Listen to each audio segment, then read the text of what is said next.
매번 사연 듣기만 하다가 제 이야기도 한번 해볼까 해서 이렇게 용기 내서 사연 한번 적어봅니다.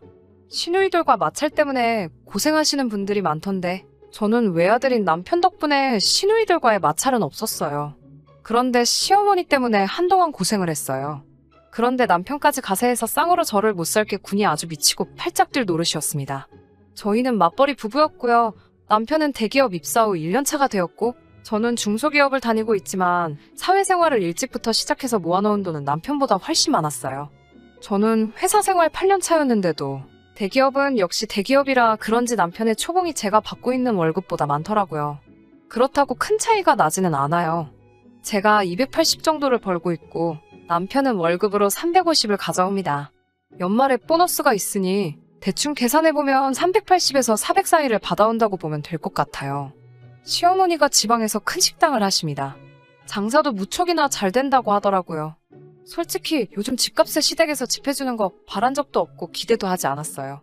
저도 모아놓은 돈이 상당했고 저희 부모님한테 지원받을 생각도 없었으니 애초부터 두 사람의 힘으로 결혼을 하려고 했습니다. 신랑과 결혼 이야기 보고 가면서 처음으로 시부모님을 만난 자리였는데 시어머니께서 저한테 먼저 말을 꺼내시더라고요. 저보고 형제가 어떻게 되느냐고요.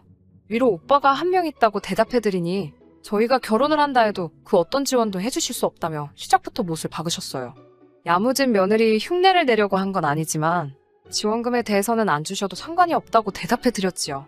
저도 남편도 둘 다 직장 생활을 하고 있고 애초에 저도 양가 지원 없이 둘이서 시작할 계획이었다고 말씀을 드렸더니 시어머니께서는 너는 왜 결혼을 꽁으로 하려고 하느냐며 역정을 내시더군요.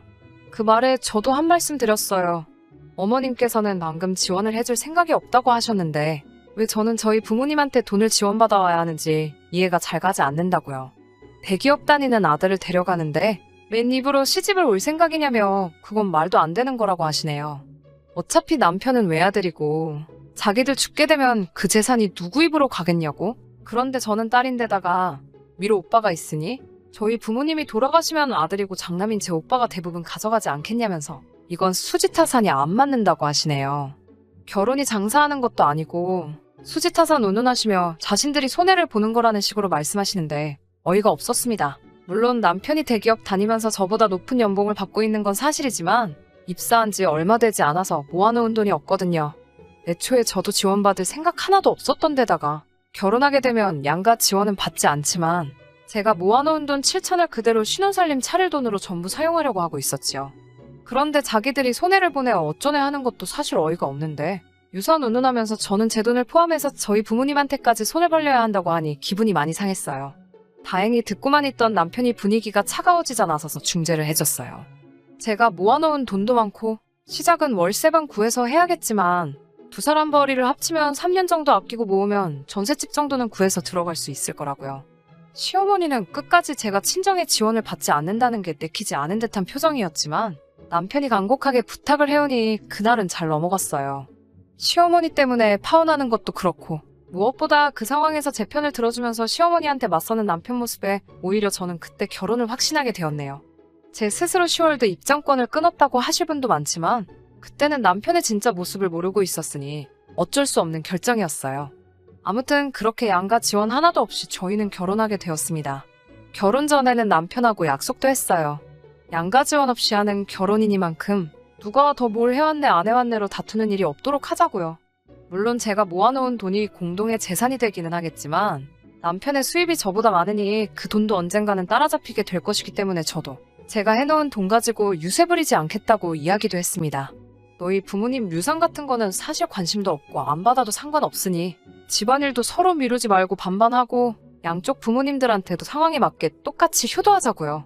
친정도 시댁도 거리가 꽤 먼 지방이라 시집살이 할 일은 없겠지만 제가 며느리니까 친정에 가지 못하고 이런 일은 없도록 하자고 했습니다. 남편도 제 말을 이해하고 그렇게 하겠다고 했고요. 물론 집안일을 물리적으로 딱 반으로 나눠서 할 수 없다는 사실을 알고 있습니다. 제가 퇴근 시간이 더 빠르기도 하고 남편은 아무래도 야근이 잦고 심할 때는 주말에도 출근해야 할 때가 있어서 대부분의 집안일은 제가 하고 있어요. 저는 그것에 대해서 한 번도 불만을 가진 적이 없습니다. 애초에 신혼집 월세방이래봐야 12평도 안 되는 조그만 아파트고 육체적으로 힘에 부치거나 하는 일도 없었으니까요. 그렇게 신혼 초반에는 어린애들 소꿉장난하듯이 알콩달콩 재밌게 잘 살고 있었습니다. 그런데 시간이 점점 지나다 보니 남편이 조금씩 집안일하는 걸 귀찮아하기 시작하더라고요. 둘이서 같이 쉬는 일요일 아침에 제가 식사 준비를 할 테니 그동안 남편에게 청소기 좀 돌려달라고 부탁했어요. 그랬더니 남편은 어제 청소기 돌렸는데 오늘 그걸 꼭 돌려야 하냐고 불평을 늘어놓더라고요. 제가 깔끔 떠는 성격은 아니지만 바닥에 머리카락 빈구는 꼬라지는 정말 싫어하거든요. 그리고 집도 12평짜리 코딱지만한 집인데 청소기 돌려봐야 5분도 안 걸리는걸. 그게 그렇게 하기 싫다고 침대에 달라붙은 채로 안 하겠다고 소리를 지르고 있으니 저도 짜증이 나기 시작했어요. 집안일은 서로 분담해서 하기로 하지 않았냐고 말하니 남편은 대번에 그건 애초부터 말도 안 되는 조건이었다고 반박을 하더라고요. 제가 빨래며 식사 준비며 청소며 웬만한 가사노동은 거의 저 혼자 도맡아 하고 있었는데 청소기 한번 돌리라고 했다고 불공평하다는 식으로 말을 하니 어이가 없었어요. 분담하기로 했지만 내가 거의 다 하고 있는 거 알고 있지 않느냐고. 뭐가 그렇게 불공평해서 그러고 있냐고 묻는 질문에 남편은 자기가 월급을 더 벌어오니까 제가 그만큼은 더 몸으로 때워야 하는 게 당연하다고 하더라고요. 솔직히 어이가 없었죠.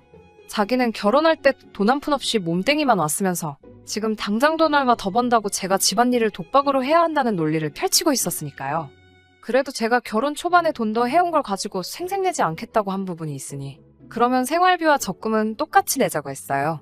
남는 돈은 알아서 하라고 했고요. 대신 집안일은 똑같이 분담해서 반반씩 하기로 하자고요. 남편이 용돈으로 가져가는 50을 제외하고도 여윳돈이 100 정도가 더 생기는 상황이니 남편은 신이 나서 그렇게 하자고 하더라고요. 그렇게 하기로 한 날부터 저는 확실하게 모든 집안일을 반으로 갈라놨어요. 빨래도 제 것만 돌려놓고 식사도 전부 제가 먹을 것만 따로 준비했지요. 청소와 설거지 같은 경우에는 날짜를 정해서 하루 걸러 한 명이 몰아서 하기로 해놓았습니다. 남편이 혹시나 냉장고를 열어서 제 밥을 먹으려고 하면 집안일 똑같이 반반 하기로 한 거 아니었어? 하면서 먹지 못하게 했어요. 처음에는 툴툴대면서 배달 음식을 시켜 먹거나 했는데 당장 출근할 때 신을 양말이 없으니 저보고 더럽고 치사하다면서 꼭 이렇게까지 해야 하는 거냐고 방방 날뛰기 시작했지요. 그날로 정확히 일주일이 지나고 나서 제게 미안하다고 사과를 해오더라고요. 집안일이 얼마나 힘든 건지 이제 알았다면서 고집 부려서 미안하다고 원래 하던 대로 돌아가자고 청소기만큼은 자기가 매일매일 돌리겠다고 하네요. 제가 알게 모르게 해주던 것들이 남편에게는 당장의 여윳돈 100만 원보다 더 크게 느껴졌던 거죠. 그리고 결혼하고 나서 얼마 지나지 않아 첫 명절을 지내는 날 부모님께 용돈 드리는 것 가지고도 한 번 다툼이 생기게 되었습니다.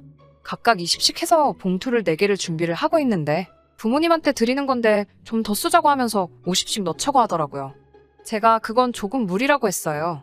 아직 저희가 신혼집을 구한 것도 아니고 월세로 버리면서 살고 있는데 전셋집이라도 구하려면 하루라도 아끼면서 돈을 모아야 한다고 반대를 했죠.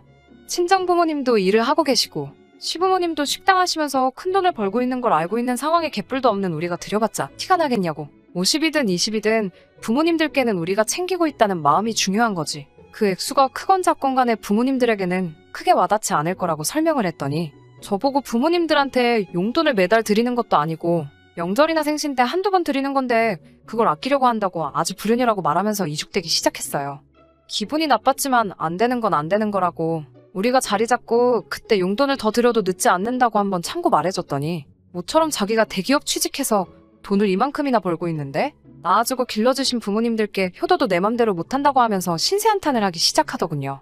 저는 완강하게 저도 우리 부모님께 조금이라도 더 드리고 싶은 마음은 굴뚝 같지만 지금 우리 상황에 이것보다 더 할 수는 없다고 말을 했죠. 그랬더니 남편놈이 제 생각은 끝까지 이해를 하지 않고 그러면 자기 부모님들께만큼은 용돈을 자기가 돈을 더 버는 만큼 더 드려야겠다고 우기기 시작했습니다. 남편이 그렇게 나오니 저도 하기는 싫었지만 결혼할 때 제가 모은 돈 가지고 시집온 이야기를 꺼내지 않을 수가 없었습니다. 지금 돈 더 버는 것 가지고 제발 그런 식으로 말 좀 하지 말라고. 그렇게 따지면 나도 결혼할 때 가지고 온 돈이 있으니 너가 그만큼의 돈을 가져오기 전까지는 너가 돈을 더 번다고 할지라도 맘대로 쓰게 할 수 없다고 하니 그런 게 어딨냐며 고래고래 소리를 지르더라고요. 결국 그날 대화는 끝내지 못하고 냉전 상태로 하루를 보내게 되었어요. 다음날 퇴근하고 와서 남편이 일그러진 얼굴로 사과는 하지 않고 대뜸 너 우리 엄마한테 안부 전화 안 하고 있다며? 라고 말을 꺼내더라고요. 사실 시어머니와 제가 첫 단추를 잘못 끼워서 연락하기를 꺼려하는 것도 이유가 있기는 했지만 그렇다고 남편도 장인 장모님한테 먼저 나서서 연락하거나 한 적도 없어요. 서로 부모님께 효도하자고는 했지만 똑같이 효도하자고 했으니 저도 나서서 먼저 남편 좋으라고 대리효도를 할 생각이 없었기에 일부러 하지 않았었습니다. 사과를 기대했는데 뜬금없이 걸어오는 시비에 너도 안 하는 걸 내가 왜 안 하냐고 저도 딱 잡아떼서 화를 냈어요. 그랬더니 사위하고 며느리가 똑같냐면서 뭐라고 하네요. 뭐가 다른지 이해가 되게 똑바로 좀 말해보라고 했더니 어버버거리다가 시부모님 앞으로 된 유산 이야기를 꺼내더군요.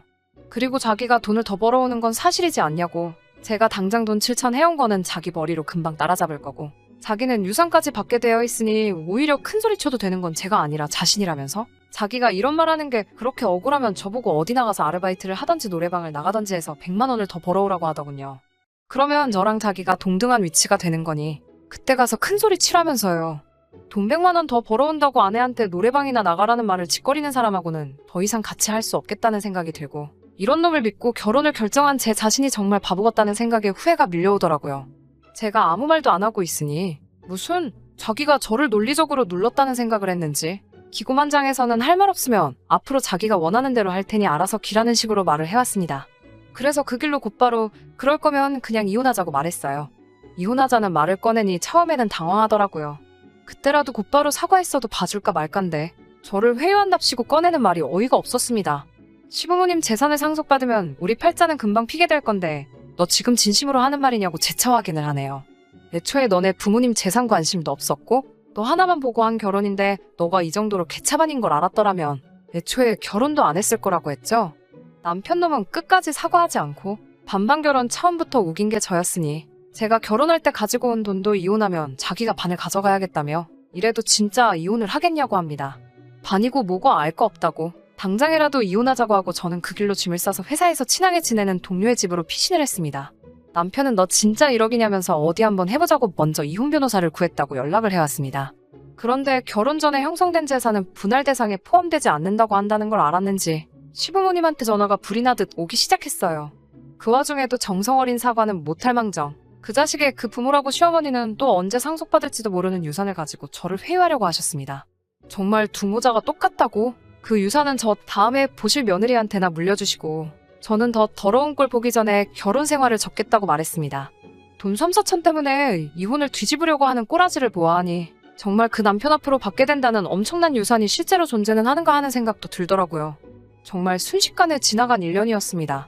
이제라도 지옥 같은 그 집구석과 영영 이별을 해버려서 참 다행이라고 생각합니다. 결혼은 정말 둘이서만 하는 게 아니었다는 사실을 뼈저리게 깨달았고 제가 새 출발을 할 수 있을지는 모르겠지만 좀 더 사람다운 가족을 만나 새 인생을 시작하고 싶습니다. 끝까지 들어주셔서 감사합니다.